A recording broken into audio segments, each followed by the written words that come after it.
touch base with a few of you to see what you have going on and where we can support you at. I do have a very specific training I want to talk about tonight. But while a few more people is hopping in, let's check in with a few of you guys. So let's start with Leandra, since I can see your face. Leandra, what's been going on, darling? How's business going? I haven't even started yet, to be honest with you. I'm just finishing tax season up with my 9 to 5. So this is the time to get it rolling. How have you been handling your 9 to 5 with tax season? I am ready to go. I'm ready to quit because, I think it's time for me to, do things on my own and not, you know, continuously making other people rich. If that I makes any sense. feel you. How many tax clients have you had so far? I don't have any. That's the whole thing. It's like this since I work for a small, I would say mom and pops, but they own a lot of properties. Therefore, it's like a little bit more hands-on versus a big. I've worked for tax firms before, and it's a little bit different because with them you have to be more hands-on, not only with that, with the day-to-day. So I really haven't had time to put forth the effort, but I'm starting this weekend with the headshots to get everything set up on the website, on social media and everything. Okay, awesome, awesome. Any questions that you have that I can help you out on? I just basically need motivation and just getting started. Like I talk with a lot of people, and I see a lot of people in the chat, and it's like, how do you guys find the time? Like, I even did the schedule, like how you said, to like see, the 24 hours in a day, what I need to be doing here, what I need to be doing there. And honestly, I've been just so like, when I come home, I get on a treadmill for 15 minutes just to go to sleep like the whole 6 hours. Yes. So I don't know how to, I'm struggling with managing the two, if that makes any sense. Right, right. Just managing the time. Yeah, I typically tell people, to start with, if you can, like 2 hours a day would help you make progress towards your big goal, right? Which is just, get your first client, then get your second, then your third, fourth, and fifth. And it typically takes about 2 hours a day just to kind of get that first, I would say, monthly recurring client to come in. Your first bookkeeping client or your first bookkeeping cleanup is always Right. fun, right? You get that Right. up a few $1,000s, and honestly that's energy, right? So what I found in the past was, as soon as I kind of got that first person to pay me, it's just something about someone paying you money, like that whole energetic exchange about it just kind of lights you up. At least that's how it was for me. And Right. and this is what I tell people in the group, because they'll be like, "Oh, Krista, I just closed my first client, or I closed this client." And I say, absolutely go get another one. Like, while you're in that whole energy of like, you know, I'm crushing Absolutely. it, go and use that energy to go get another one. So I would say, try to break it out. You don't have to do like 2 hours set, but try to do like 30 minutes in the morning, 30 minutes at night. Even if you just start off with like, I don't know, like 10 voice notes. Have you sent your first voice note yet? No. Okay, no worries, no worries. Um, No. so when you get to that place where you're like, okay, I'm ready to get my first client, you got your page optimized, just sending one voice note is going to open up some doors for you, because once you send one, you're not going to stop at one. You're like, okay, let me do a few more while I'm, Right. and then once you get that strategy session and you talk to a person who you didn't know prior to today, you get them Hmm. on the phone, you walk through the script. Even if you don't get the client, like each little step is just putting you closer to your goals. You know what I'm saying? Yes. So yeah, just take your time, right? Take your time. That is my motto for the rest of this week: is take your time, darling, right? Take your time, and do what you can, right? Just do. Right. Great, awesome. So I can't wait to see your page. I can't wait to see your page is updated. So I'll be looking for that. You say you take pictures this weekend? I take pictures. Yeah, I take pictures Saturday to get, because like you suggested, you should get a professional one done because Yeah, if you can. if yeah, and I can afford that. You know what I'm saying? I got to invest in myself before, so I can treat myself a little bit to doing that and get everything up and running professionally, Awesome. or as professional as I can, Yeah. for the start. But I don't have anything started. So it's like, coming on here every Thursday is like motivation, to just push me because I'm hearing a lot of testimonies from everybody that's doing excellent. Yeah, yeah. So yeah, awesome, awesome. I can't wait to see the progress. Thanks for popping in. Thank you. Participating. So yeah, so guys that are just popping in, I'm just doing a little hot seat coaching. What I'm going to do, we're actually going to post a schedule for you guys by tomorrow for the month of May. Janetta's. Hey, Janetta in the car. Janetta's This is where I live, Krista. your car chronicles. Yes. Exactly. Yeah. So we'll be posting a schedule for you guys so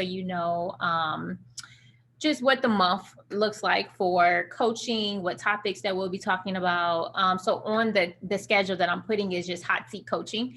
And we kind of talked about this in my TA7 group where you guys learn a lot just by hearing other people talk about their situation and what their client situation is and what they're going through.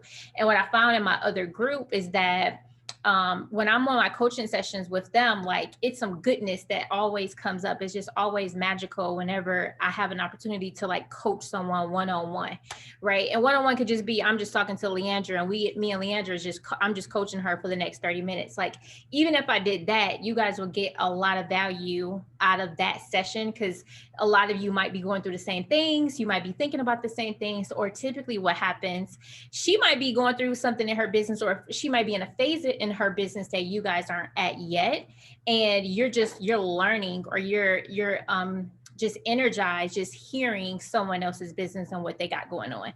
So we want to do that at least once a month for you guys, so you can kind of sit in on some really intense coaching sessions, and I can kind of one-on-one coach you guys. And so if you guys want that one-on-one, you want to be coached where I can just dig into your business, we can like pull out, like, this was an actual hot seat coaching session. Me and Leandra, I'll be pulling out my little PowerPoint, like, okay, Leandra, you getting your photos done this day. You're going to post it this day. This week, we're actually going to start your marketing. Here's what I need you to, here's what I need you to do by this day. Like, I can actually just pour in on her, right? And then all you guys would be like, oh man, well, let me do that too, right? Like you actually get motivated just seeing that.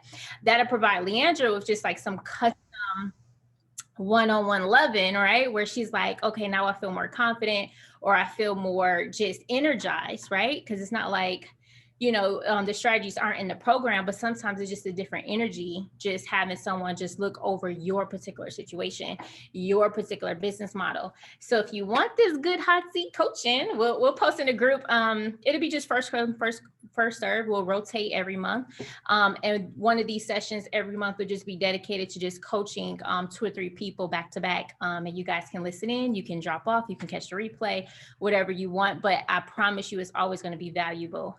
Some valuable insight. Here to say, sign me up. Yes. Okay, so what I wanted to talk about today is I normally don't cross over trainings from TA7 to TA6. So if you guys don't know, I do have a program called TA7. Those clients typically have been with me for over a year. They've already scaled to 6 figures, and now they want to scale to 7 figures, right? So, which is why we call it TA7. So in that group, we talk about very high level things like how to sell a program, a coaching program, a course, how to actually sell higher value services. Like they're focused on like CFO services, right? And so just this past week, we did a wealth creation training, and I just thought it was just so valuable, the content that talked about in that group, that I actually want to share it with you guys.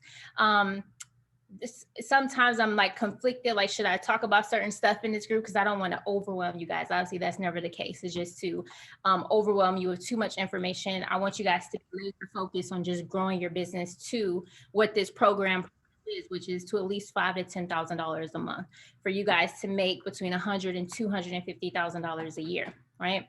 But there's sometimes cases where I'm like, they need to hear this, right? They need to hear the bigger picture. And I think today I made a decision, like you guys need to hear what I just went over with the other group, because I think it's just important to spread the message of wealth, to spread the message of financial freedom.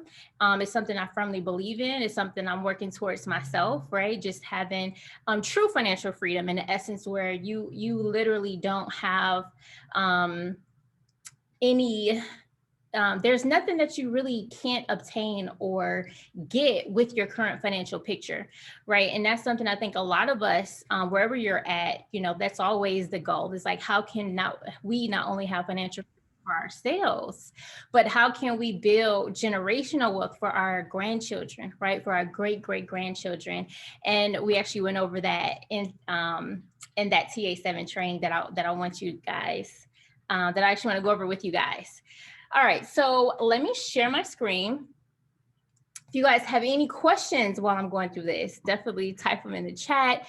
Definitely engage. Like, I like when you guys pop in the chat and, when you're kind of like engaging while I'm talking, like, yeah, I love that. Or, oh, that's a great idea. Whatever comes up for you, don't be afraid to type it in the chat, especially when other people are talking, right? It's always good when people can see that you're cheering them on too, okay? I have a quick question. Yeah, go ahead. So you were talking about wealth building, financial freedom, so forth.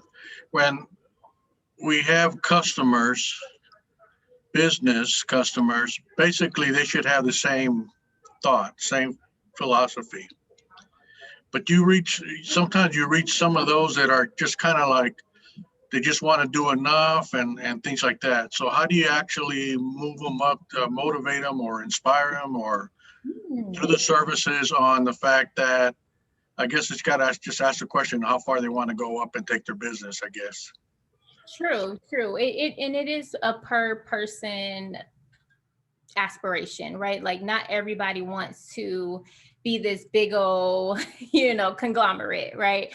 Not everybody has the same aspirations. What success and financial freedom looks like for one person will be different from the next. So to your point, Robert, I for sure would ask. And so I think today, and that's a great point that I actually didn't mention, Robert, was that this training is for your clients too. It is for you to be able to be more informed, so you can help your clients make better decisions with their life, or better decisions with their business, period. It is for you, so you not only know what does financial freedom and wealth generation look like for you, but what does it also look like for your client, and how you can help point them in the right direction. And just to kind of get the juices churning for you guys, right? Because never before has it been easier with our day and age, with the internet, to build wealth. Right? Can we all agree? Like, now is a beautiful time to be alive. Now is a beautiful time to help, right? To help clients, to make money, to, really live our best lives. We have a lot of tools and resources at our disposal that, that you literally can build a multi-six-figure business much easier than what you could 10 years ago, 15 years ago, 20 years ago. So yes, Robert. So it will be individual. So to your question, you're like, well, how do we get people to open up? And I think you just give them the information, you know what I'm saying? And when they get to a level to where they'll be able to absorb it, that seed that you planted will now be called back up. You know what I'm saying? Like, all you guys have to do is plant the seed. And what I'm going to do tonight is just plant the seed. So some of you might be ready to hear this information. Some other people might not be ready to hear this information, but the seed will be planted. And when you're ready, you're going to be able to recall some of these strategies. You're going to be able to recall some of the things that we're going to talk about tonight, not only for yourself, but for your family and for your clients. Awesome. Thank you. Yeah, great question. Okay, so let me share my screen. Hey guys that are just hopping in too. Let me share my screen here. Of course, the sun is setting, so it's blindsiding me. Let's see here. All right, you guys can see my screen? Okay. All right. So, okay, I can't see my screen. Where did it go? Oh man, gotta love technology. Where did you go, screen? Okay, so let's it acting like this.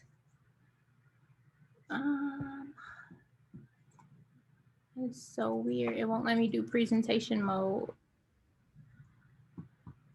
Give me 1 second, guys. Refresh.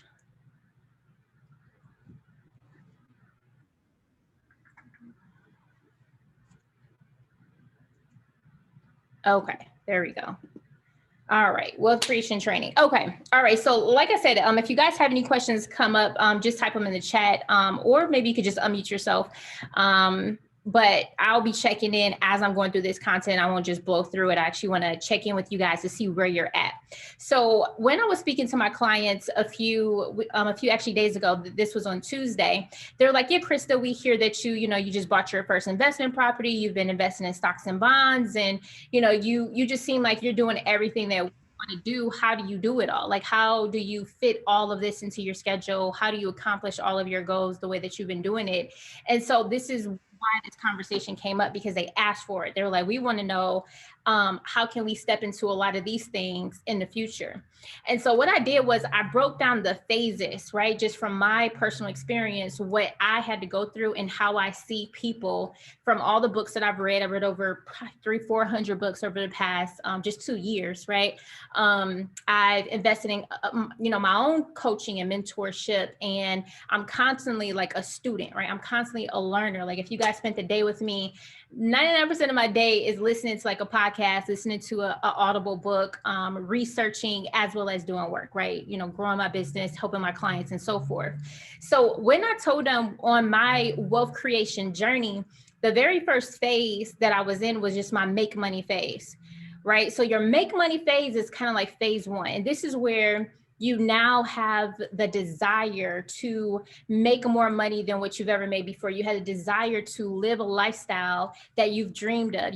This is the initial point where that desire starts to bubble up in your gut. You're like, I want more than what I've been currently exposed to. I want more out of life, right? I want to quit my job. I want to be financially free. I want to grow my business and scale it. This is the pivotal point where you're like, I want to have a different life. And you kind of make that decision.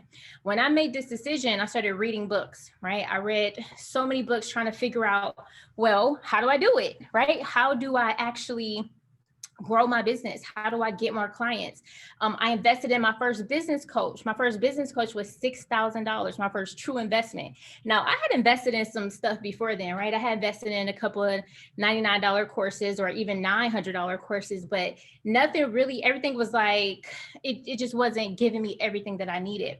It wasn't until I spent $6,000 on this business coach that I had the complete blueprint on how to get clients, how to communicate value. Everything that I teach you guys in this program, I learned initially from my first business coach, my business and marketing coach. That's when my business really started to take a turn. Like before, I was winging it and winning, okay? Before I invested in a coach just a few short years ago, I grew my business. I hustled my way to $100,000. And guys, yes, you can hustle your way to $100,000. You can do all the things. You can talk to all the people. You can just try throwing a bunch of marketing activities at the wall and just hope and pray that something stuck. And that's how my life was. Like I was just throwing stuff, right? I was doing flyers and billboards and radio and TV. And I hustled my way with no real strategy to $100,000.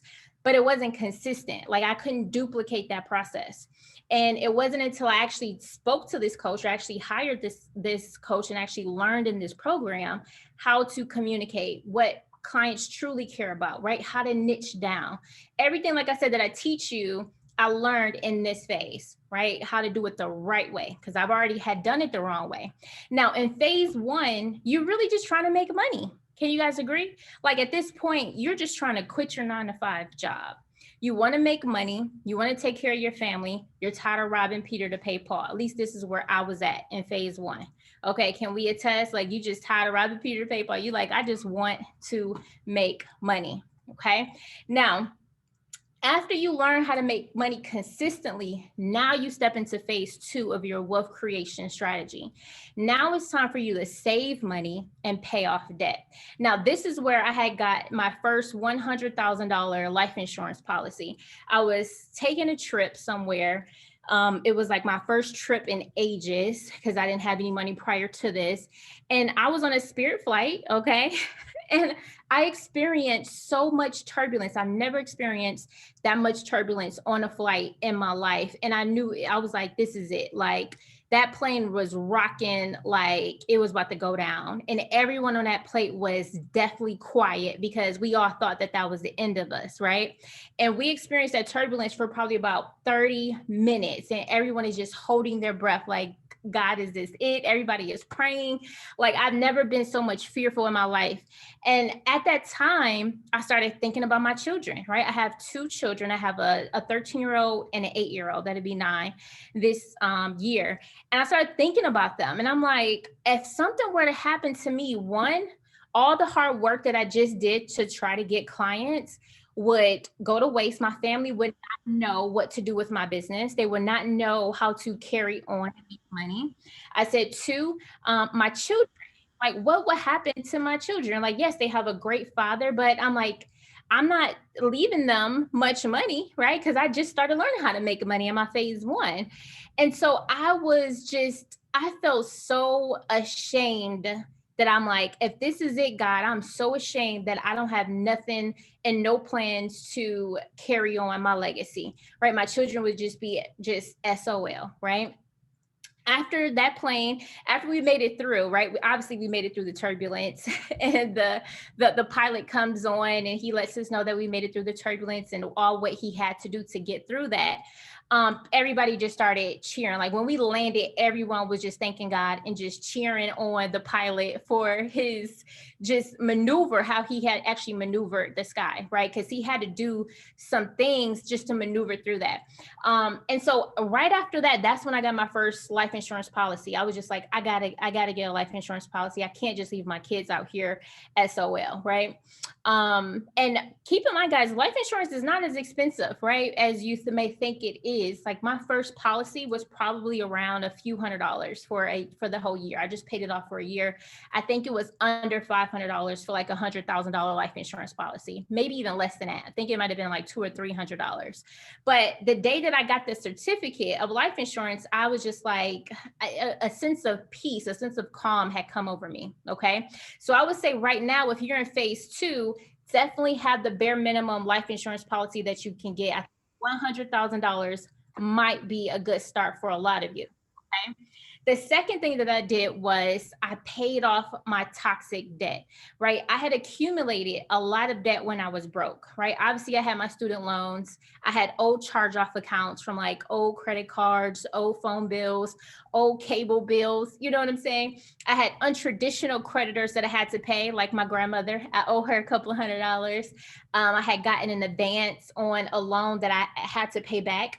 I spent in this phase, after I learned how to make money, after I learned how to get clients, I spent a year just paying off my debt and saving money. I saved 20% of my income, and sometimes it was more than that. So if I made $1,000, I would immediately put $200, if not almost $500 in a separate account. And I just let that bad boy just stack up that year.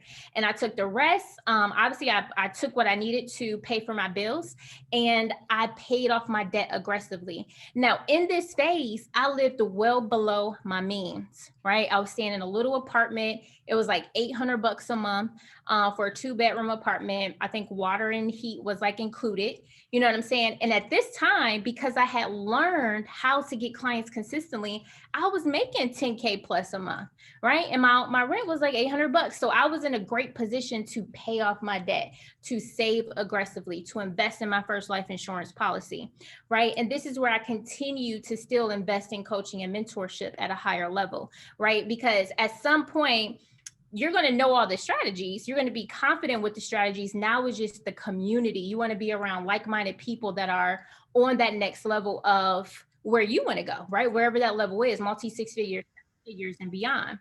And so in this phase, if you are in this phase, I would say aggressively pay off debt. Get out all of that toxic debt that is holding you back. Save 20% or more of your income and start planning just in case something happens to you, right?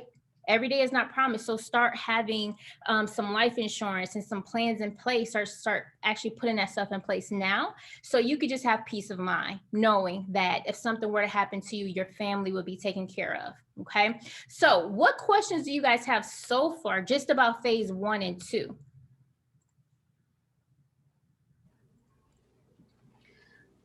Krista, I have a question. Mm-hmm. What was that mindset that you had when you were paying off this debt and moving from this transition of, just winging it and actually trying to get life insurance, paying off your debt? I know it's not as easy, especially I'm in the process right now, as a full-time entrepreneur. But what mindset did you have to actually say, okay, I know you said that this was it because of the turbulence that you had, but part of paying off the debt, did you have any other tools that you were using, budgeting and all that? What was that journey comprising of? Mm-hmm. Oh yeah, for sure. So I think what first started it was the book Total Money Makeover. Have you guys read that by Dave Ramsey? Total Money Makeover. That was the actual book that taught me how to save money and pay off my debt. So he gives you some strategies on, you can do something called the snowball strategy, where you start paying off the smallest things till you get up to the biggest thing, right? And so I did this snowball strategy. I paid off all those little $100, $200 things that was on my credit. I pulled my credit, right, to see what was on there. And then I started paying off all those little bitty things. And then I did negotiate a few items. So negotiating is really simple. Most people just want their money. They're like, we just want to get paid what you owe us, ma'am or sir, right? And so you can typically negotiate for like 25% off of what you initially owe. That can help you, just having that ability to negotiate, or just even asking, right? Definitely, it doesn't hurt to ask if they would settle for something less than what you owe. So I did the snowball strategy. I paid off the littlest items till I got to the biggest thing. My biggest items was my student loans. Obviously, right, was my student loans. And I just started aggressively paying that down. I would put $500 on it, $200 on it, $1,000 on it. And it hurt. I'm not going to lie. Phase 2 hurts because you worked really hard to build up this money. You worked really hard to even make this money, and to see it go out to old debt, it hurt me at least. I was just like, oh my God, I don't want to do this, but I knew it was the right thing to do. You know what I'm saying? I knew it was the right thing to do. And I knew that I was only setting myself up for success if I did that. So for me, it was just like, I was tired of getting declined, Rue. Like I was tired of, getting declined and having to think about a cosigner. And I was done with that. I'm like, I need to focus on getting my credit together, because my whole 20s of when I messed up my credit I was broke, right? I didn't have the financial acumen. I didn't have the money. And so a lot of that debt that I had racked up was in my 20s, and just being irresponsible and just ignorant to the process of how I was actually supposed to manage all of that. So I hope that answered your question. Do you have a follow-up question about? No, you actually answered all my questions. Thank you so much. And I actually have that book right now, Collecting Dust and Everything. So I'm going to revisit. You say Collecting Dust. Thank you, Krista. Yay. Yeah, Eunice says, yes, Total Money Makeover is a good book. I changed my thought process. Yeah, one of the things in the book was, if you don't know how to manage $1, you can't manage $1 million or 1,000. And when I saw that, I was like, that is so true. And when I was in a position when I was making that money, $5,000, $10,000, $15,000 a month, I was just like, you got to save. Like, you just have to relentlessly save money and pay off your debt. Okay, awesome. So let's go back so phase 2, boom. So now you come into phase 3. Phase 3 is when you're going to invest. This is going to be your first investment, your true investment. You're going to invest in yourself, and you're going to invest in your business. So phase 3 is when I up my life insurance policy to $1 million. right? I believe I paid like, I don't know, I think it was like $900, guys, $900 to $1,000 for my $1 million life insurance policy. Well worth it. What, like, if you do the math, that's less than $100 a month, right? You do that whenever you get life insurance, they do take you through a physical, right? So a nurse would typically come to your home and they'll take your blood pressure, they'll take your blood, I believe they take a urine sample, and then you have to go through a questionnaire process where they ask you questions about, do you smoke? How much do you drink? So you want to be mindful of when you're going through this process, that it is a process. Like, you can't just be like, hey, I want $1 million and they give it to you. They do want to see what type of financial, what type of physical and mental health that you are in. Like, they even ask me mental health questions. You know what I'm saying? But this was a pivotal point for me, because it was just like, I can't, I wanted my children to be, financially free as much as possible if something were to happen to me now. This is also where I started to invest in my fitness and health. Okay. So I hired a personal trainer. Now, mind you, I'm making $15,000, $20,000 plus per month right now in this phase. Right. So I hired a personal trainer that I was paying like $1,000 a month to, right. That I was working out. I had lost 20 pounds in a few months. I started going to the doctor more, right. Just getting checked up. I had read a quote that it said something to the effect of like, the highest form of self-love is honoring your body, right? Like, self-love is not just, or self-love or self-care is not just taking a bubble bath or getting your hair and nails done or relaxing. It's actually, if your body is in pain, don't ignore the pain, right? Go to the doctor, right? So for a while, I didn't have health insurance. This is also the phase where I invested in health insurance. My health insurance is about $375 a month, right? And I opted for like the best plan, right? It's like Blue Cross Blue Shield, like platinum or something like that, right? Where my copay is as low as possible. But if I had a toothache, instead of just bearing the toothache like I normally would have, I was like, that's not self-love. Go to the dentist, right? Get your teeth checked out. Or I had chronic headaches. This was a year that also I just started having chronic headaches out of the blue that freaked me out. I'm like, oh my God, we automatically go to the worst possible scenario. But this was also the pivotal point where I was like, you need health insurance, right? Like, you need to, like, I've been self-employed for so long, but I had never paid prior to that point, pay for my own health insurance. I had always either relied on state insurance or I just was in that limbo.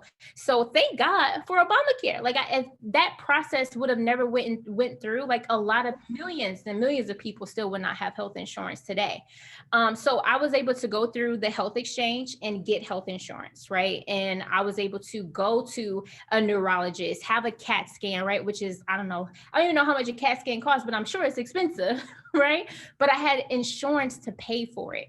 So this is the phase where you guys want to really pour into your health, right? Your health is your wealth at the end of the day. You want to go to the doctor. You want to get your annual checkups. You want to honor your body. And if you have a pain or ailment, don't just try to do a home remedy. Go to the doctor, get it properly diagnosed, right?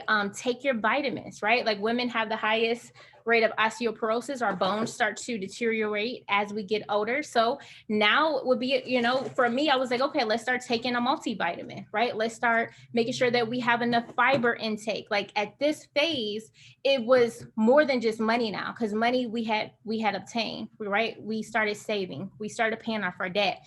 Now we're in a position to really start pouring into our physical health, right? Our mental health. This is also where I invested in a therapist, right? This is also where I've invested more in my spirituality, right?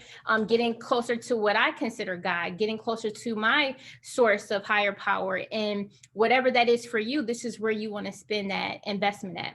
I also started investing in my household leverage, right? So what does that look like? Well, at this point of me making $15,000 to $20,000 a month, I invested in my time back, right? So I stopped cooking, right? This is where I actually paid for a chef to cook us our meals and drop them off every Sunday, right? So we had meals for the week. I had prepped out meals. Now, obviously, I still cooked, right? We cook breakfast every once in a while. The kids like certain things that I cook. So, but at the end of the day, I wasn't like stressed out and having to cook. I wasn't stressed having to run to the grocery store. This is also where I started investing in those DoorDash apps, right? Instacart became my best friend, where I would now pay for other people to go shopping for me. And this is well before COVID happened. I was investing in having DoorDashers or Instacart people go do my grocery shopping and drop them off to me, right? This is where I invested in someone to do my laundry. I would drop off my laundry. They would, you can actually pay the laundromat. I didn't even know this before then, but they have laundry services at the laundromat where you can just drop off your bags. They'll wash all your clothes, they'll dry them, they'll fold them, or they'll hang them up, whatever you want them to do, and you go pick them back up, right? And so that's when I invested in all of these things that my family didn't even understand it, right? I was called lazy. I was called, you know, like, oh, she lazy now and she not doing her own laundry. Like, people are not going to understand this phase of your business. You will get criticized. People are not going to understand you. People are not going to see the bigger picture. What I was doing was I was buying my time, right? I bought back more time with my kids, right? Instead of doing laundry all day or being stressed out or cooking and cleaning all day, I was able to take that time and invest it with my children, take that time and invest it into work, take that time and just have peace of mind. So yes, you're going to get criticized, right? When you start doing this, because your family is not going to understand, right? They're not going to understand this level of self-care, okay, is what I'm going to call it. This is also when I invested in a higher level accountability and community. So a lot of you might be new, but 2 years ago, I was doing what was called a millionaire morning, right? A millionaire morning where I invited anyone who wanted to wake up at 6 a.m. with me to hop on Zoom for an accountability call. And I just did this for free. I did it for myself because I needed accountability. I knew I wanted to wake up earlier. I knew I wanted to start my day intentional. And so I offered the Zoom call, called my Millionaire Morning Call. And I said, hey, if you want to wake up earlier, if you want to start your day off right, join the Zoom call for accountability at 6 a.m. At this time, I was waking up at 5 a.m. faithfully. And I was telling people the key to waking up at 5 a.m. is to go to sleep at 9, right? You got to be like in the bed, lights out at 9 p.m., right? In order to properly wake up at 5 a.m. But I did that for myself, but also I did it for other people. Other people got a lot of value out of that. So I think a few people still do that, right? The people that came on that call with me, they still run a Millionaire Morning Call. They still hop on Zoom in that morning. So that legacy is still moving on, and it probably would continue to move on, whoever wants to pick that up. Or maybe someone on this line, you guys want to start your own Millionaire Morning Call, invite people in this group, wake up together and start your day intentional. Be intentional about getting your work done, right? We will all hop on with our headscarves on and, you know, sleep in our eyeballs, right? But it was like a safe space because we all was on that same mission, right? People would go on and do their marketing. People would go on and work out, right? People would go on and study, right? If they were going for the EA or CPA, it was just a great higher level accountability and community. Now you guys have TA6, right? This is your accountability and community, but sometimes you need the extra push, right? You need some extra homies on the line to inspire you. And yes, do that. Meet your next best friend in here, right? There's a lot of people that are now best friends because of this program, and they met 2 years ago or a year ago, and now they talk all the time. The fifth thing that I did on here was I invested in scale for my business. So this is where I started hiring more employees. I started hiring contractors, right? And this is where I tell you guys, like, you don't have to be the person doing the bookkeeping, doing the tax preparation. Outsource that stuff. Outsource that stuff and pay pennies on a dollar, leverage what other big companies do, pay pennies on a dollar. And all you have to do is now step into true CEO-ship, right? Leverage software, right? Get software that's going to help you automate your process, help you streamline your workflow systems, right? This was the phase where I started to do that. This is also the phase where I started to invest in the legacy of my business, okay? So what does that look like? Well, at some point, you're going to want to invest in your intellectual property. You want to get a patent. You want to get a trademark on your name. You want to create a proprietary process, right? This is where you're going to start increasing your clients, right? Your tax and accounting firm is an asset, right? It's an asset that somebody will want to buy. It's an asset that you can pass down. So your client list is not to be taken lightly, right? That is an asset. Your prospect list, the people that you've been reaching out to that booked a strategy session, or the people that downloaded your ebook, your BAM, your buyer attraction method, that is an asset of people that you can sell to in the future, right? The fifth and sixth thing on here are products, right? So this is where you can create a course, you can create a program, you can write a book, you can create software. But also this is where you're going to invest in a lawyer so you can protect your assets. You can have proper contracts in place, terms and conditions, privacy policies. This is where you're properly training, or you're going to ensure that you're properly training any staff or contractors or employees so you can help mitigate liability. This is where you're going to start to heavily invest in data protection policies, right? You're going to have this along the way, but this is where you really start to be intentional about it because you have the money to do so, right? You have the money to do so. Now, this phase I was in for about a year and a half, almost 2 years. I was in phase 3, and we're just now transitioning out of phase 3. Okay, so what questions do you guys have about this? Like, what was coming up to you while I was going through phase 3? Let me see what you guys been popping in the chat. Alana says you want to learn about creating a course. Yes. Keandra says I did intellectual property, trademark. Oh, Nora wakes up and setting into the office hour calls. Awesome. I got a question, Krista. Uh-huh. I know you stopped doing taxes. At what point did you at what phase did you move past that part where you were like, you don't do that part anymore?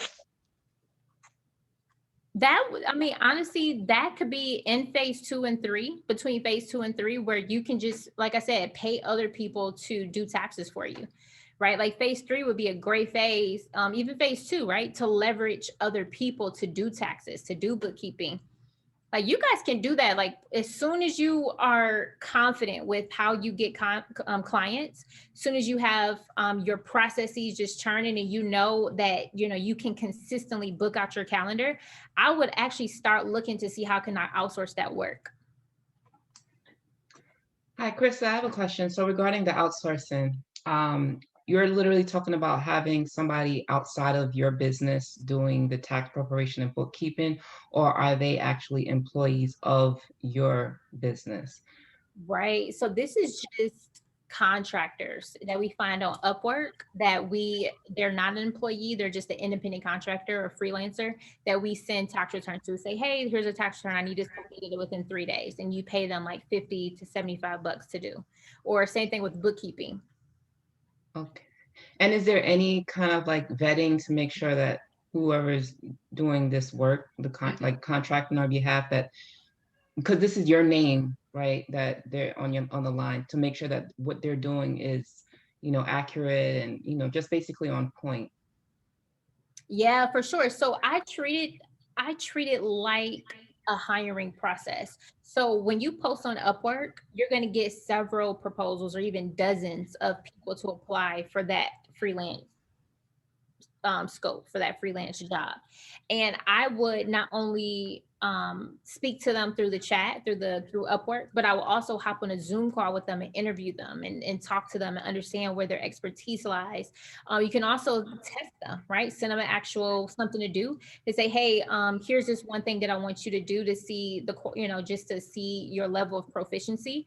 But you can test multiple people that way, right? So you can kind of see like who has the better communication, hopping on Zoom with them so you can make sure that you understand them, they understand you, because obviously we're leveraging other people in other countries, right? In Pakistan, in India, in the Philippines. So you want to make sure that higher level of communication is there. But these are some really smart folks, right? So yeah, you do want to go through a due diligence process, definitely. Okay, thank you. Mm-hmm. Well, Krista, you said you're sending them the returns to do. So if they're doing it with their own software, they're going to have their information on it? Say that one more time. If you're doing it with your own software. Yeah, you said you're sending them like, the information to do the tax returns. So if you're sending them to do the tax returns in their own softwares, is it not going to have their information as the preparer? It's some people do, some people don't. Some people have them as data entry, and then other people have them as actual full-blown preparers, and they have a P10, right? They have their preparer tax identification number, and their names would be listed on it. But a lot of people have and leverage these folks for data entry, and they're still the ones reviewing the entire tax return. Okay. Hi, And how are Chris. you getting Leandra. it in your software? So you said, how are they getting in your software? Are they using your software or their own? Yeah, no, so after you hire them, yes, they are going to use your software. You're going to add them as a preparer in your software. Oh, okay. Yeah, you're going to add them as a preparer in your software, and they're going to complete it. If you just have them do a test, then they can just do a test on their software and send it to you. Okay. Yeah. I think it was Krista, something. it's Leandra. At what point do you create a salary for yourself? What point do you create a salary for yourself? So yeah, In these 3 phases. So Yeah. you didn't outline. Go ahead. Oh yeah, so I did that in phase 2. So Okay.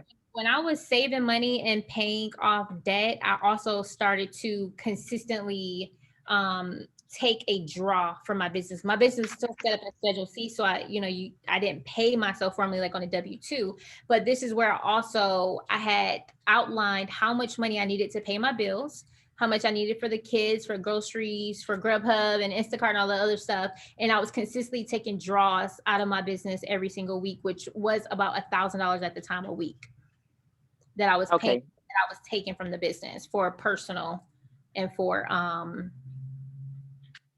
life expenses. Right. Okay. Great question. When to pay yourself. All right. Any other questions, guys, about phase 1, 2, or 3?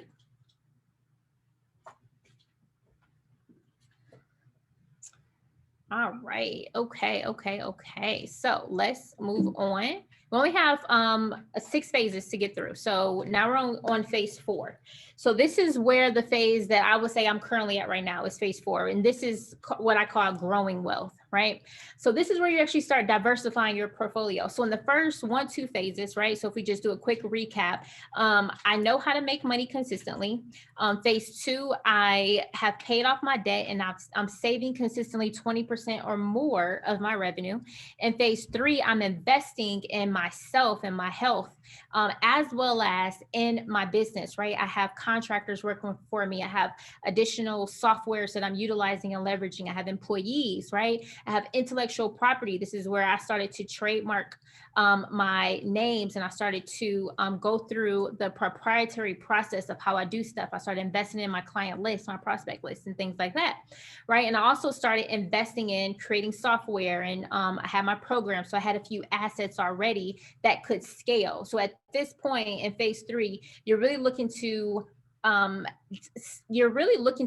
in assets that you don't have to physically trade your time for money.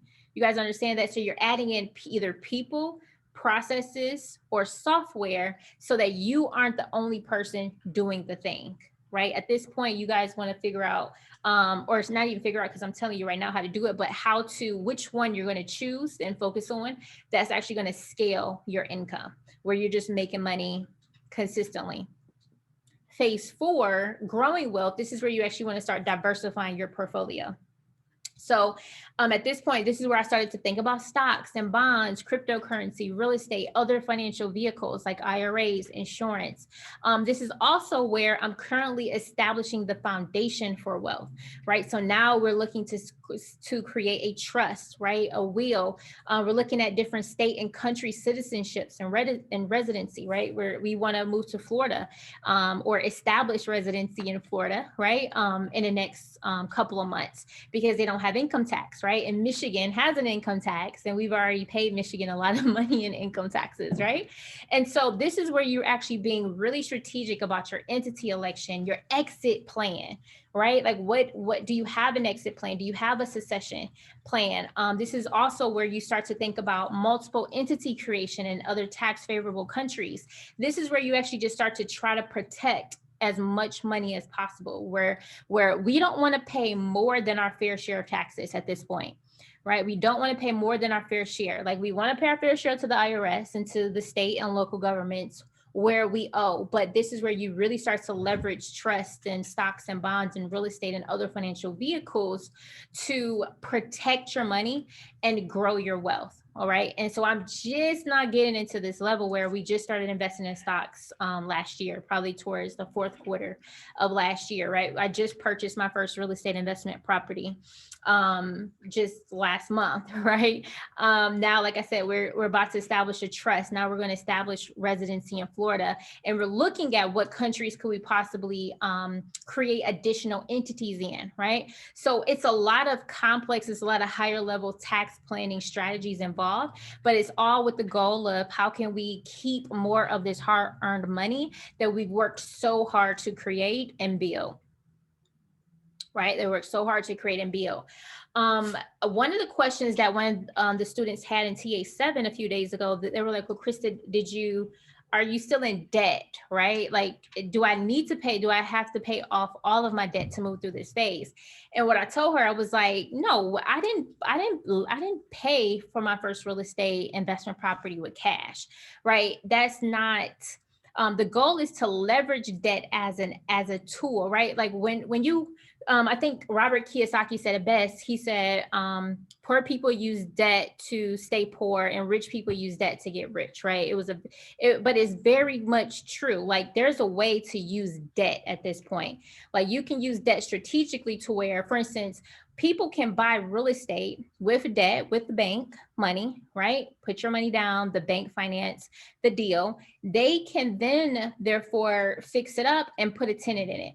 Now that tenant that's paying that monthly rental rate is paying off the mortgage, is actually paying off the debt. So the person that actually put that deal together, the person that actually completed that transaction, they never are paying debt themselves. They're using debt to acquire an asset. And not only are they putting a tenant in place that pays off that mortgage, but they're making money. They're still profitable to where not only does the money that the tenant pays off the mortgage, but it's also putting money in their pocket. So they just leverage other people's money to create an additional stream of income. And that's what Robert Kiyosaki means, is that it's okay to have debt. It's just, you want to use debt strategically where you're not the person, like, you're actually getting other people to pay this off. It's a very clear line of sight on how you're actually making money from this asset, right? So your tenant is actually paying for your wealth, right? Your tenant is going to eventually pay for your wealth and pay for you to have these assets.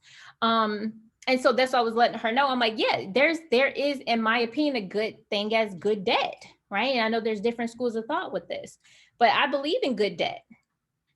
I believe in good debt when it makes sense. Right. And then sometimes cash is king. Right. Sometimes it's not smart to outlay hundreds of thousands of dollars for a particular asset if you don't have to. Sometimes that cash can work better for you in another vehicle, in another type of asset, or another type of wealth creation vehicle.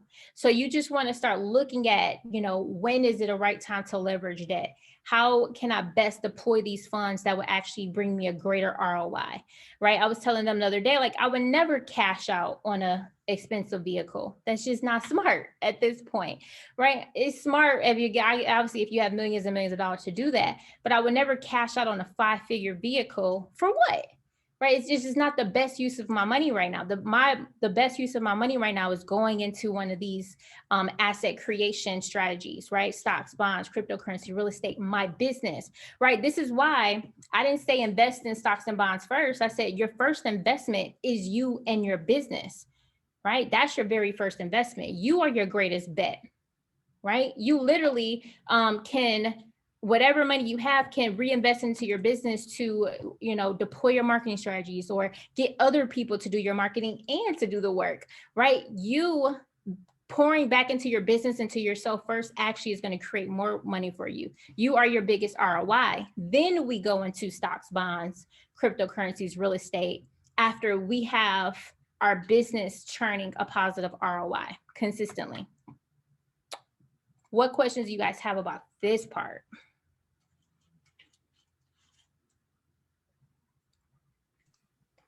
Hi, Krista, it's Charlene again.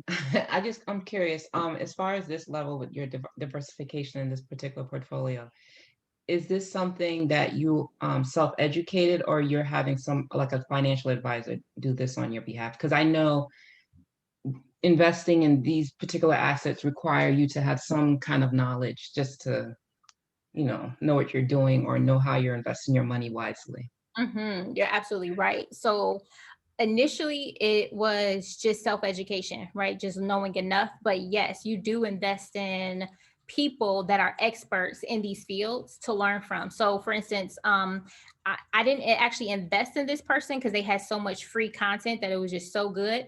But I was able to start investing in stocks just by listening to Ian Dunlap, right? He's like one of the notable stock and traders, right? On the internet, you probably be able to find him, but just his free content online, I would just listen to him and how he looks at stocks and what his philosophy was.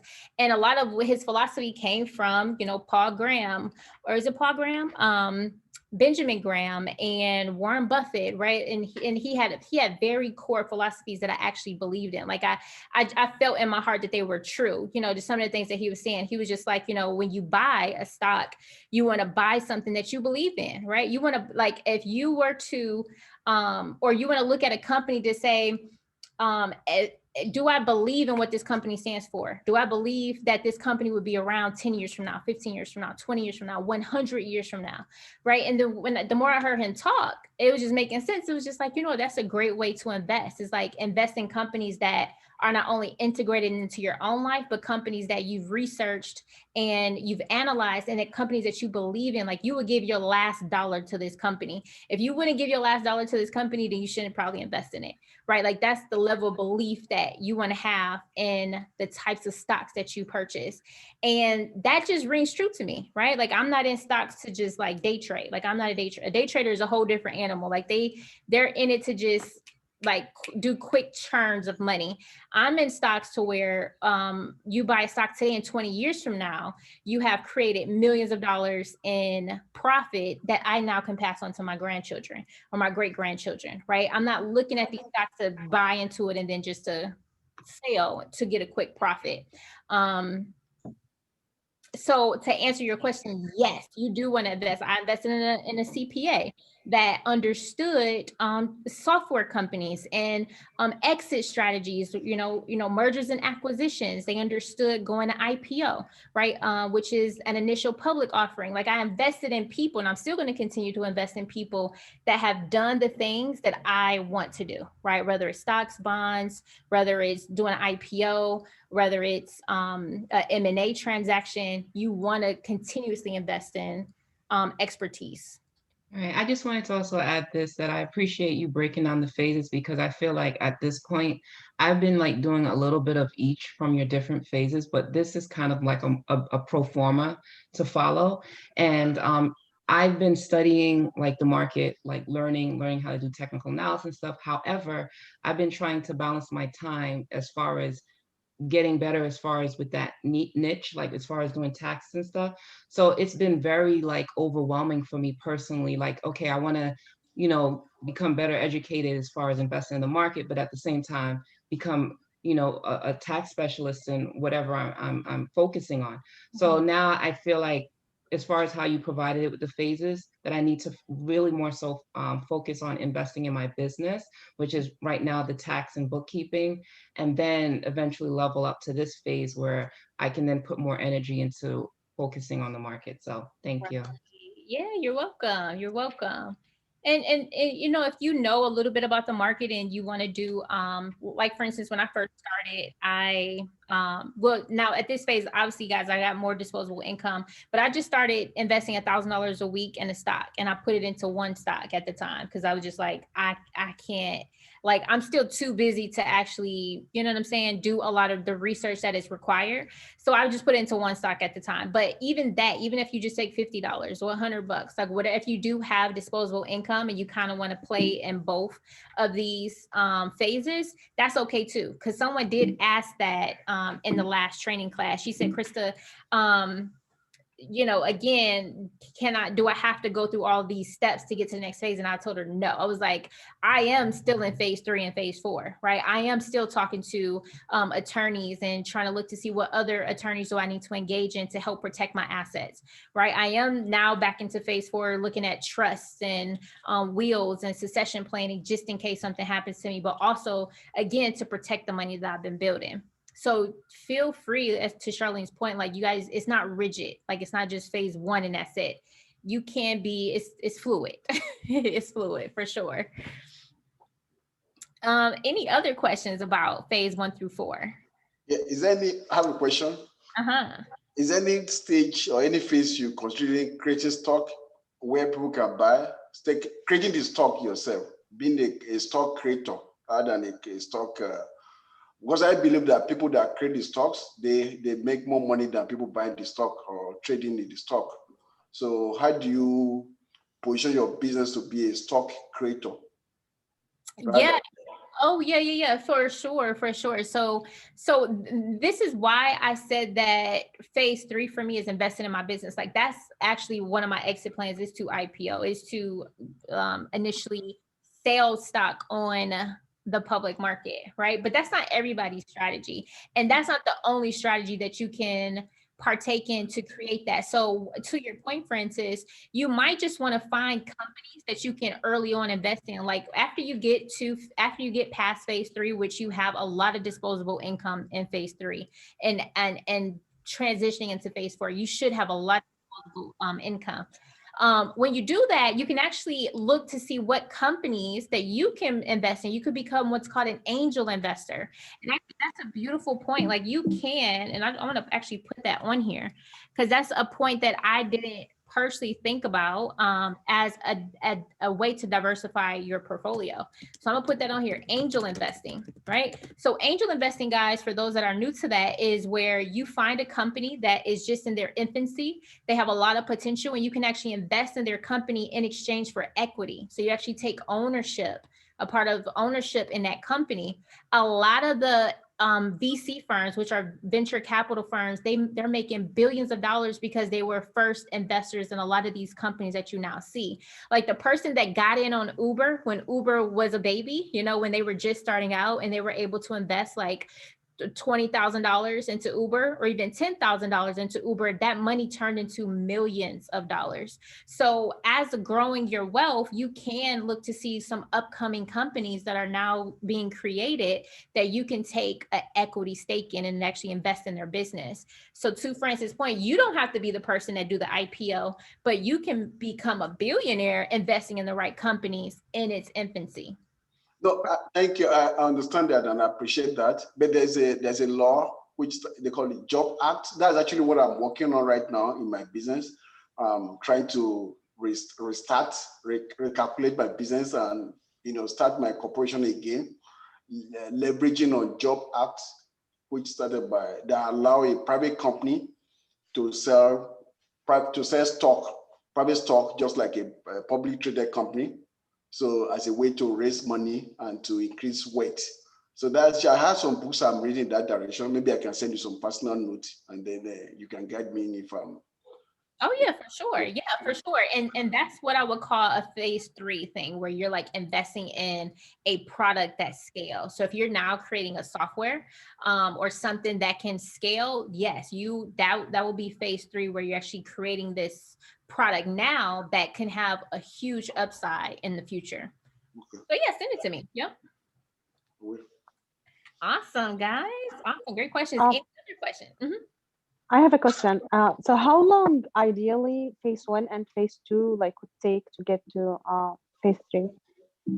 Okay, so phase one, just learning how to make the money, probably took about a year, but I also delayed hiring a coach. So, so let me actually go back. So phase one, I was just spinning my wheels. I was just trying to read a lot of books. So I would say honestly, it took me a year to start or to figure out how to make money consistently. Okay.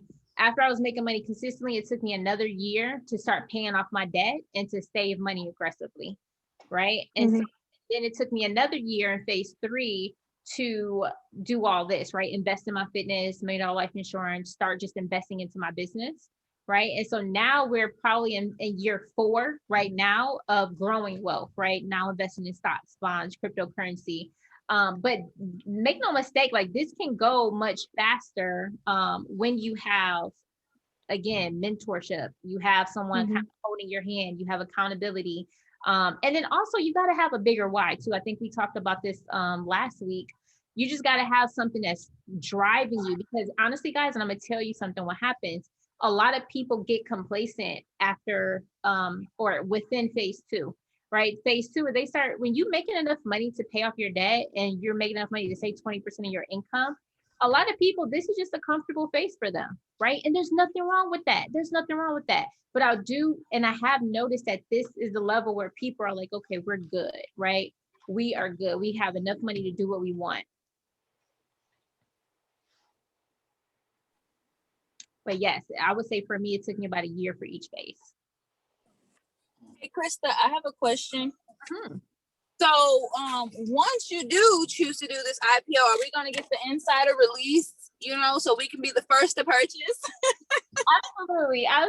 Oh, if I can, yes, if I can, I would definitely, because I don't know if there's any rules around like whatever the rules are, but for sure, yes, you guys. We should be the first, just like Unboardable and ProLim, everything. We should be the first. Like before the public even hears about it, we should be on it. Okay. Yeah, right. You just type a 1 in the chat. You don't have to say anything. Exactly. Look, Rachel already has the information. Just put me down.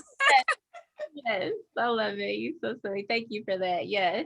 Yeah. The last client said the same thing. I was like, yeah, you want to invest in a company you believe in? And it was like, well, Krista, can we invest in your company? I was like, y'all are hilarious.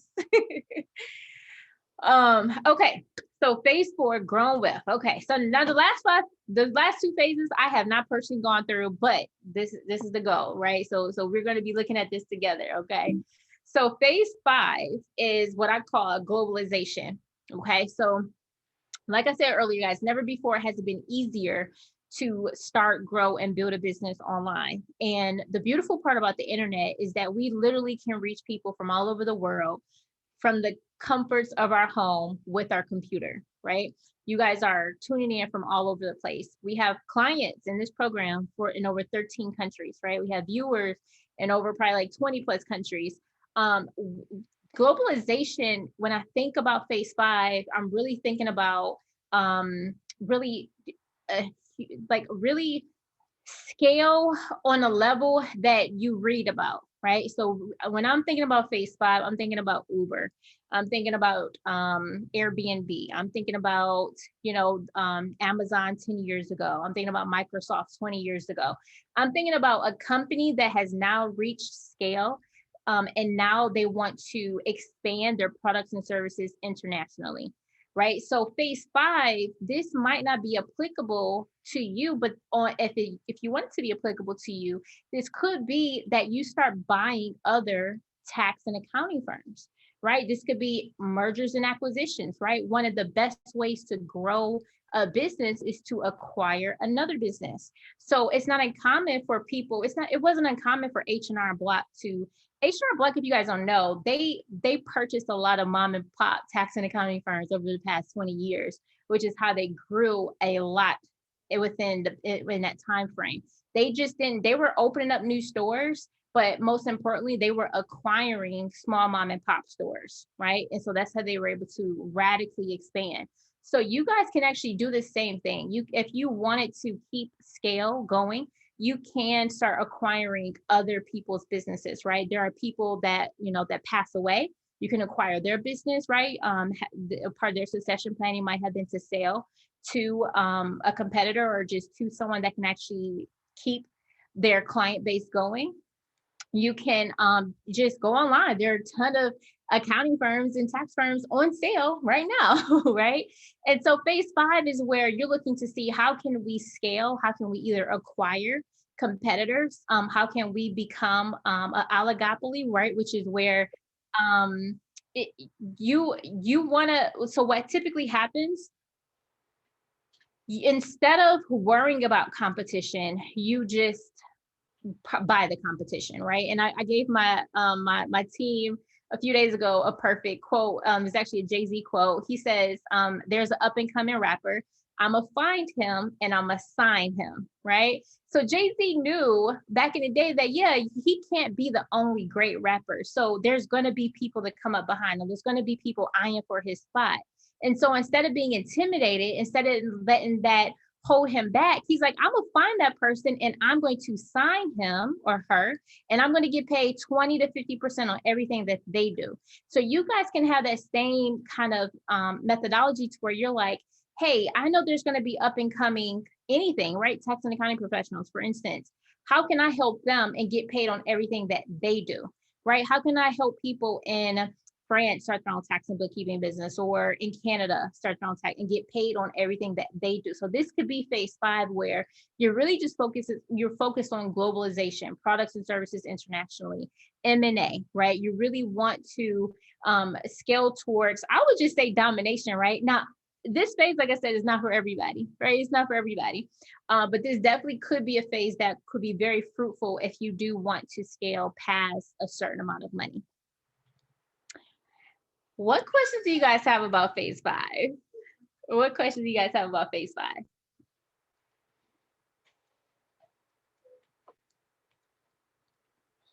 Everybody's scared of phase 5. They're like, Okay, so let's go to phase 6, which is the last phase. So here's what my definition of generational wealth is, right? My definition is, if you were to die, the company, the assets, and the money will go on to live. That's my definition. Your assets and your company, your money will go on to live well beyond your children, well beyond your great grandchildren, and well beyond your great great grandchildren. This means that you have a solid foundation of trust, wills, entities, you have attorneys, fiduciaries, asset protection, and succession planning firmly in place. This also means that you are already thinking about, how much wealth does my family need over the next 300 years? You can write that down for yourself. How much wealth does your family need over the next 300 years, right? What is the vision for my family's name for the next 300 years? And I told my clients, I was looking at my kids yesterday, I'm like, it's so fascinating that we get to dictate, like, once you build to this type of wealth, and even if it's not billions of dollars, maybe it's a few million, right?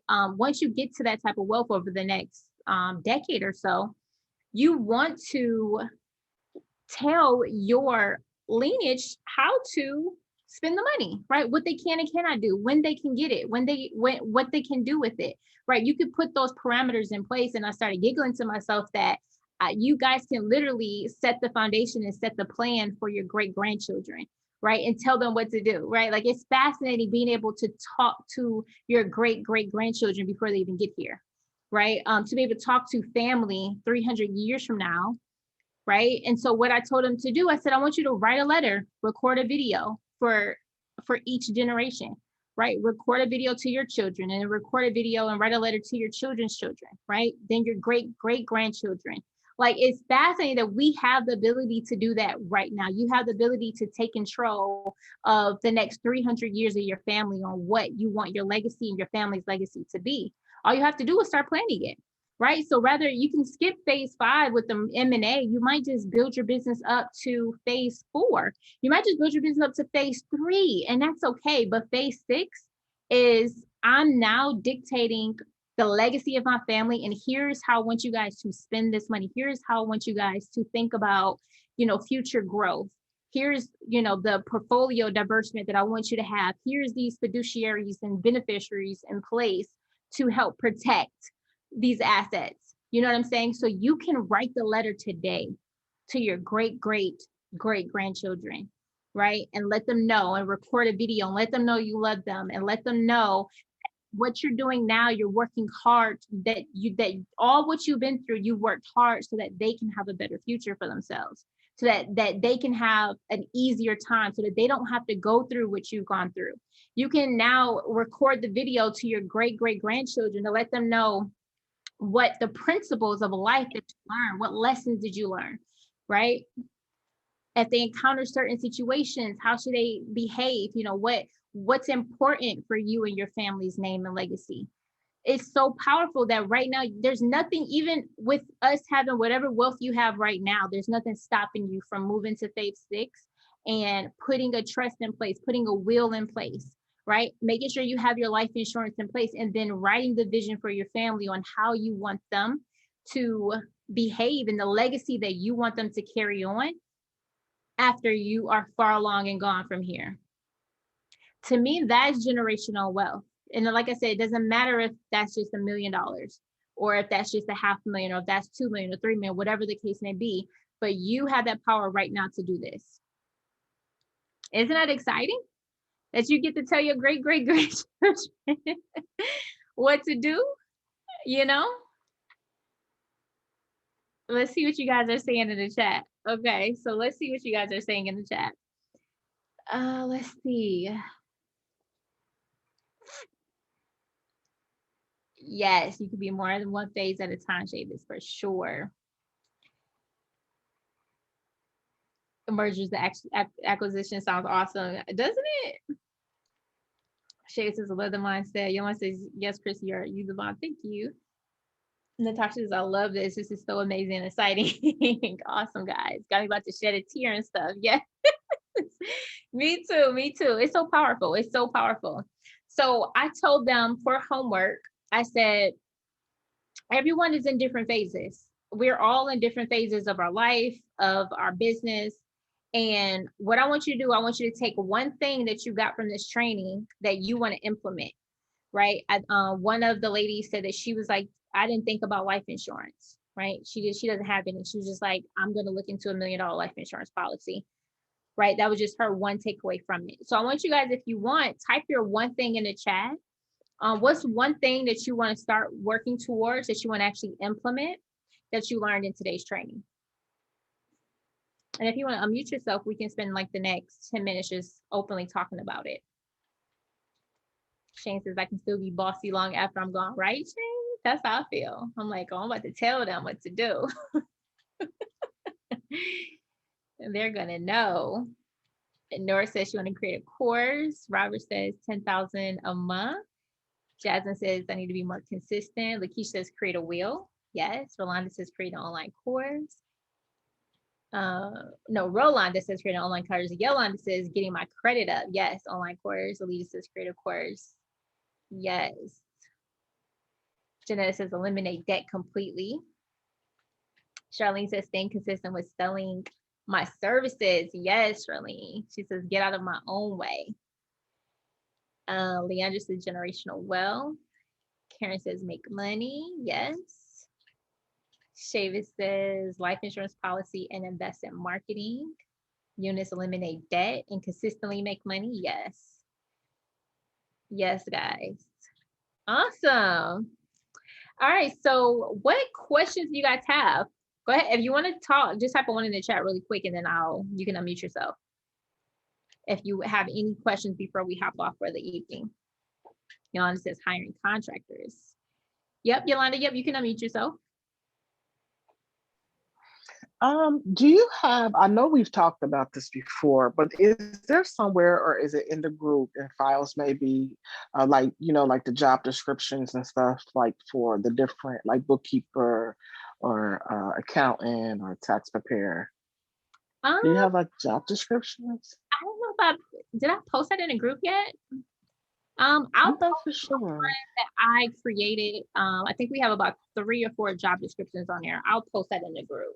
Let me write it. Yeah, I think you did it in the morning call, Krista.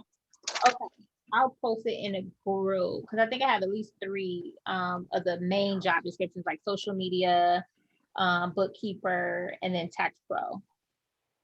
Yes, thank you. That would be so helpful. Yeah. All right. Shane has a question. Hey, Shane. Not really a question, more like a comment.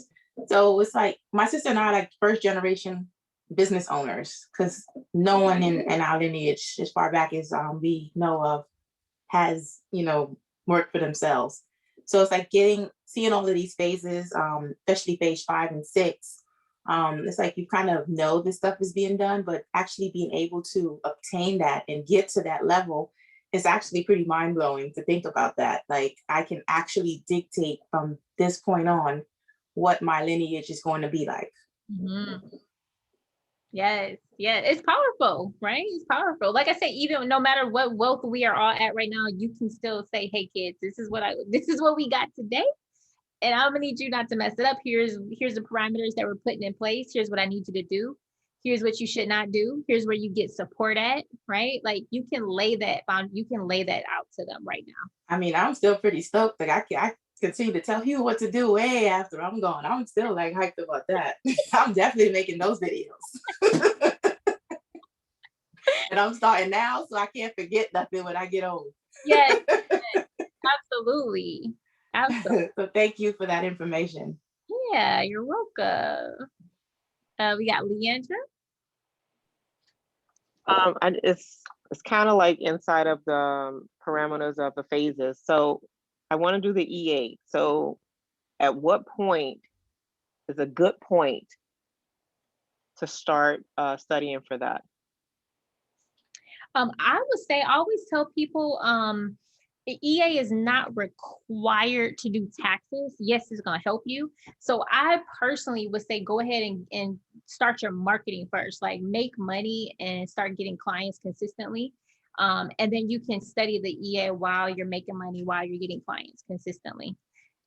That's my personal recommendation for you guys. Okay, so it's not like one of those things that like you have to have it, to scale forward, or you have to have some type of licensing.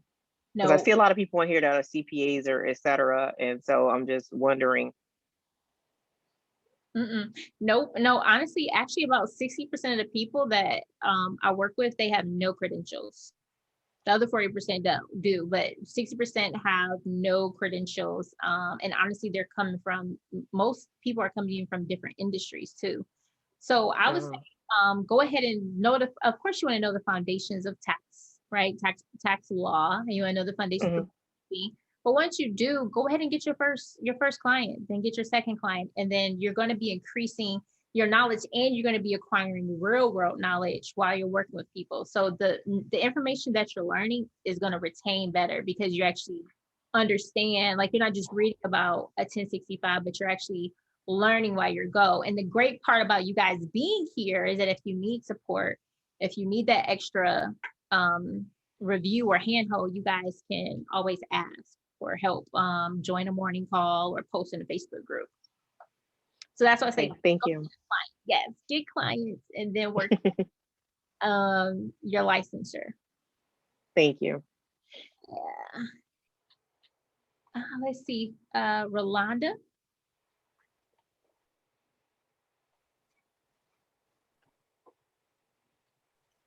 Krista, can I add to Leandra? So, Leandra, I just finished my first tax season, and I had already purchased the enrolled agent package through Certifiable, but it makes way more sense having finished this first tax season, like Krista's saying, versus when I was trying to look at it before tax season started, because it was just foreign to me. So I would definitely encourage you to do at least one tax season and then study for the EA exam, because it opens up right after tax season anyway. So you have the whole year until tax season starts again to get those credentials in. Right. Thank you for your comment. But the thing is that like I'm already come from like accounting background. I'm a bookkeeper already. So it was just like to add to that, I'm trying to figure out where what needs to be done, So working at the same company and I'm working for 15 years, it's like I let the bookkeeping license expire because I didn't need it there.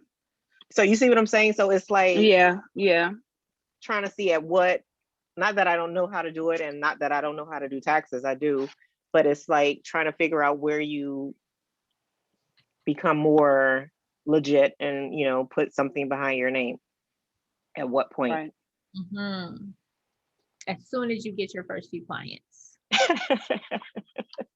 then do it. Yes, do it. As soon as you can get your first few clients, unless you feel confident just to go take the exam. You know, there's some people, like you said, like you probably already have tax experience but what I don't want you guys to do is think that there's going to be some magic that's going to happen after you become an EA. There's, as far as your marketing, like a lot of people think that because they get it. I know a lot of CPAs that are on a struggle bus, right? They think that if I get a CPA, that means life is going to be easier with getting clients, and it's just not true. If I get an EA, Okay. life is going to be easier with getting, you know, making more money, and that's not true. There's a lot of educated people that have all the credentials in the world, but they're still struggling because no one taught them marketing. No one taught them how to position their value. No one taught them how to become a subject matter expert, how to niche down, and then how to properly price an engagement. So that stuff is very important. And like you said, a lot of you guys already have the knowledge. You already been in accounting for 10 years or 15 or years or 20.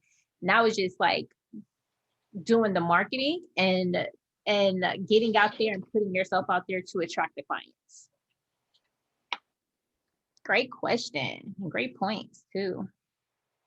I think we have a few more questions. I think is Yolanda next? Or did Rolanda go? Rolanda, did you go? Rolanda? Is she still here? Oh, there you go. Oh, you're on mute. Are you mute? No, I can't hear you. Can y'all hear Rolanda?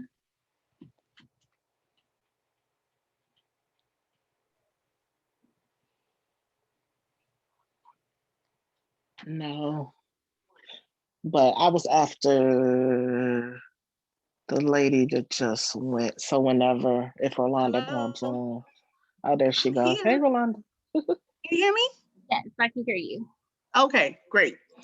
So I had a question about the online courses, just looking at how do you begin to build your material to prepare for that and get that going. Have you done a training on that? That is what TA7 is about. TA7 is those that want to build a course, they want to have a program. That is what that program is about. Okay. And that Okay. is a year-long program to help you build out a program. Okay. Okay. A year-long program to help you build out your own course like this one. Like this is considered a program, TA6. Mm-hmm. The TA7 is to teach you how to do a TA6 thing, how to do your own training program. So my Sheree, she has her program for truckers, right? Marche, she started her program for salon owners, right? Where she's helping them grow their business, strategize around taxes, and it comes with the course format. So all of that is taught in TA7, and it is, and I recommend people to be at least between $5,000 and $10,000 a month before you think about adding in a course type style. Okay. Okay. And if we wanted information, do you open it up at some point, or? We actually open it up May, June. So we'll be opening up the next cohort. So we'll be posting in the group about it for those that want to join this next cohort. Okay, thank you. Yeah, you're welcome. Yolanda now. Back to Yolanda. She actually asked the question that I wanted to ask, so I'm good. Thank you. Okay, awesome. Janetta? Are there any prerequisites for TA7? The only prerequisite, like I was just saying, is ideally you need to be at 5 to 10K a month. We find that that's just ideally you would have already come through TA6 because we do leverage a lot of those strategies just on a higher level. And you ideally should be between $5,000 and $10,000 a month in income to really make it make sense for you. Okay, awesome. Yeah. Was that your question, Janetta? No. Okay. But no, I was I had put a one to talk to Leandra, but yeah, I'm good. Oh, okay, okay. And then I think we got Janice. Hey, Janice. Hello, everyone. Hey. My question, actually, I'm getting ready to go way left, way left here. I have a partnership, 3 guys, and I'm struggling with trying to get the accounting the way it should be. And what they have been doing is whoever is of the 3 for 2020, whoever had the contracts putting in, that's bringing in the income, that's the only person that has been taking money out. And pretty much all the money that came into the business, technically, he took all of it pretty much out. Now it's time to do the tax return. And based on their tax return, of course, they have their different distribution amounts, excuse me, that they have, that they sat and come up with. But the person who took out basically 100%, who put in 100%, is not 100%, does not have 100%, distribution. I'm just struggling trying to figure this out. You said, okay, so you have 3 partners. They have an agreement that the person that makes the money takes the money, right? Well, their distribution is 51, 24 and a half, 24 and a half. A person who basically had the contracts for the money going into the business or coming into the business is a 24.5% person. However, he took all of the money that he brought in. So if 100 came in, he took basically 99. But his distribution is 24.5.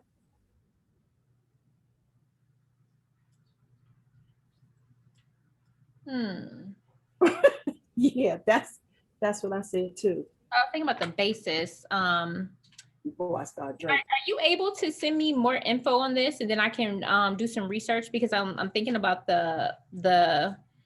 his basis. I'm thinking maybe we can do something as far as the revenue or the income that he brought in as his basis that he's now just getting back out. But let me do a little bit of due diligence and research on what would be kind of like the best way to go about that. Okay, so where would I send you? Tax law research. So where do you want me to send you? Oh, send it to hello@christatayas.com. Okay. Yeah, it's pretty much what I'm really struggling trying to figure this out because yeah. Okay. Yeah, no worries. We're gonna work it out. We're gonna work it out. And you're doing their taxes, right? Yes, and I'm doing their bookkeeping and their taxes, but I'm starting with their 2021. So of course, what happened in 2020 is what happened, and I've been scratching my head trying to figure it out, but that's what they have been doing.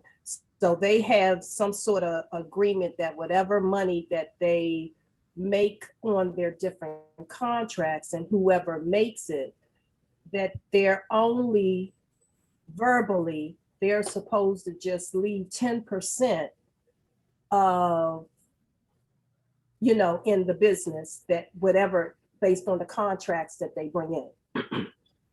So that's why he took all the money. Did he leave 10%? Say it again. Did he leave 10%? Yeah. He left about $1,000. He left about $1,000. Yeah, okay. So yeah, send me the amounts that he brought in and that he took out, and then send me if you have it, send over the agreement too. If you do have your hands on it, send it over to their partnership agreement. so we can see how it's split. And then are you able to hop on the morning call tomorrow morning? I can tomorrow morning. Okay, yeah. I'll do some tax law sleuthing tonight, and then we'll be ready tomorrow morning for you. We can work through some scenarios. Okay. All right, thank you. Yeah, you're welcome. Let's see. I think we have, is it Keandra? You got a question? Yes. Hi, Krista. How are you? Hey. Quick question. And actually, it's about certifiable. I've been looking at the CFO tax planning, tax resolution, tax prep courses because I just do strictly bookkeeping, but I want to expand. And you know how you look at different ones, Udemy, all that other stuff. But I'm kind of like, okay, I'm leaning towards certifiable. So is it that with CFO it goes in detail about, or do you know if it goes in detail about cash flow analysis and things of that nature, tax planning, like kind of doing a deep dive? Because I did it in school, but it's been like, I don't know, 10 years or so ago. I don't remember. Yeah. So, one second, Keandra. Okay, thank you. I was gonna say I'm gonna place you on mute because there's some feedback. So I actually teach the CFO course. Certifiable is a part of our organization. I teach the CFO course in Certifiable, and it goes only on CFO. It's not, it doesn't go over any tax planning or like tax resolution or anything like that. It's just strictly CFO. So you'll learn about KPIs, how to track and measure your clients' KPIs. We go over the differences so people understand like what's different about CFO services specifically. We go over how to create your CFO packages to sell to your clients that you're going to be selling for $1,000 or $2,000 a month. And it's all geared towards like, what do you need to do? How do you position a value for CFO? And it's all just CFO, just to answer your question, because I heard you say something about tax planning.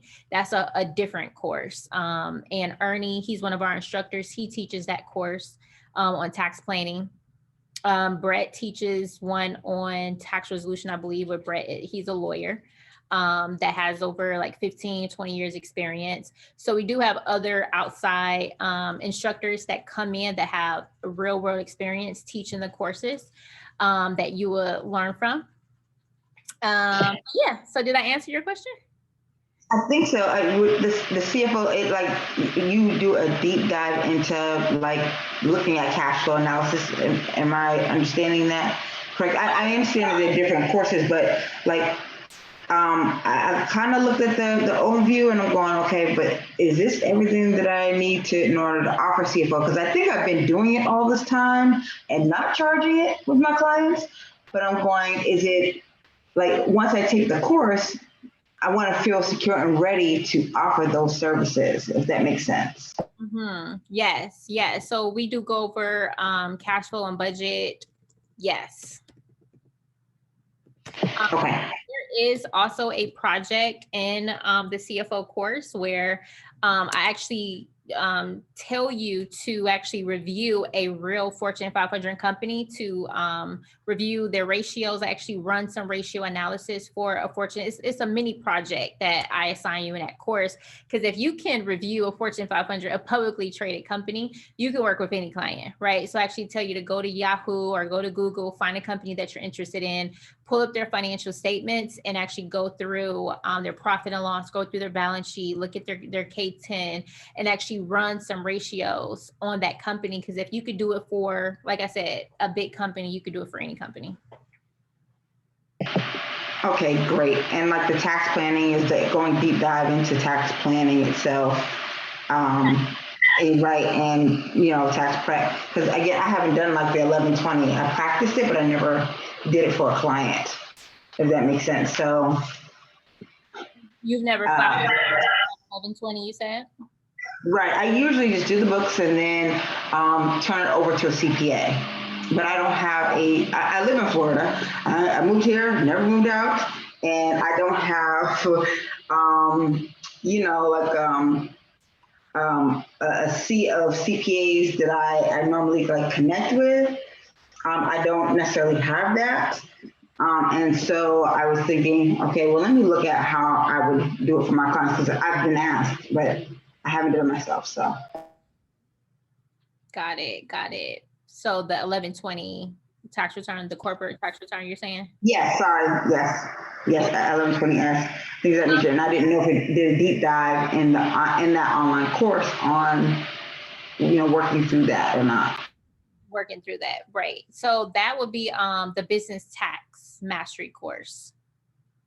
The business tax mastery course goes over 1120, 1120S and 1065.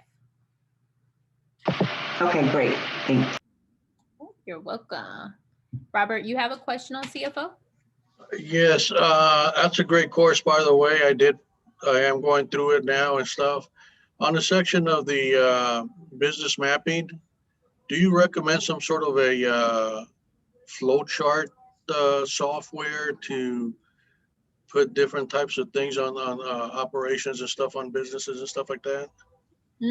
So when we do our report, like there is software now. One of them is called Phantom that you can use. I believe it's PHANTOM, or yes, it's Phantom software. It's like a KPI dashboard software that you can use.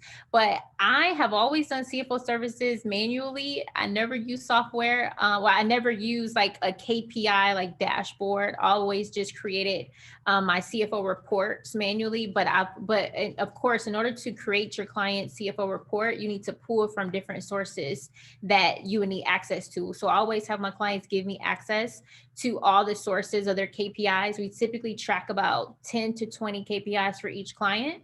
And each client is different. So I give you a list of KPIs that you could possibly track, starting from operations to finances to human resources. Like it's a complete list that you can go over with your client based upon their actual goals and how they want to progress, like how much more money they want to make and different KPIs that are important to them.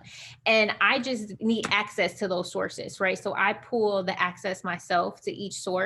I compile it in a report. We do the ratios by hand, right? We run our percentages, our analysis by hand after reviewing the data, and then we compile it into that report. So each client typically took several hours to pull those data points in, do the analysis of it, run our calculations, and then put it into a report that we can go over with them. If you do work with Phantom, I think they have a free trial that you can try out where you can see if it makes sense for you and your clients. And they do charge, I believe, like $100 per client or something like that. But if it's worth it, that might be worth it to you. But I've always done it manually. It's, as well, the financial analysis and stuff like that too. Right. The financial analysis has always been done manually, where we'll pull the QuickBooks, we'll run the trends analysis in QuickBooks as far as their numbers, and then we'll run our calculations, and then we'll type in our analysis based upon those numbers, right? Based upon month over month or year over year, or how we're seeing they're spending certain revenue or income. You know what I'm saying? Like I've always done that manually. Like I never used additional like CFO software for that. I've always just leveraged their books, right? Their QuickBooks, and then other softwares that they leverage with their business. So the little project that we have in that course, that's going to be done manually? That's done manually, yes. Okay, thank you. Yeah, you're welcome. You don't sound too excited about that, Robert. Charlene says you have a question. Hey, Charlene. Hey, actually it's 2 in 1. So like with regards to that CFO course, can you be a CFO for more than one business, or is it that you just decide to provide services to a particular company? No, you can do more than one business. It's kind of like, yeah, where you can have like, as many bookkeeping clients as you want. You can have as many CFO clients as you want. And then my other question is, I'm just wondering if I'm like burning myself out. So I am an enrolled agent, and I want to like be able to do tax resolution, as well as doing tax planning, doing tax returns, things of that nature. Would it also, as well as bookkeeping and payroll, could I also maybe include CFO as an additional service offered? Like that wouldn't be overkill?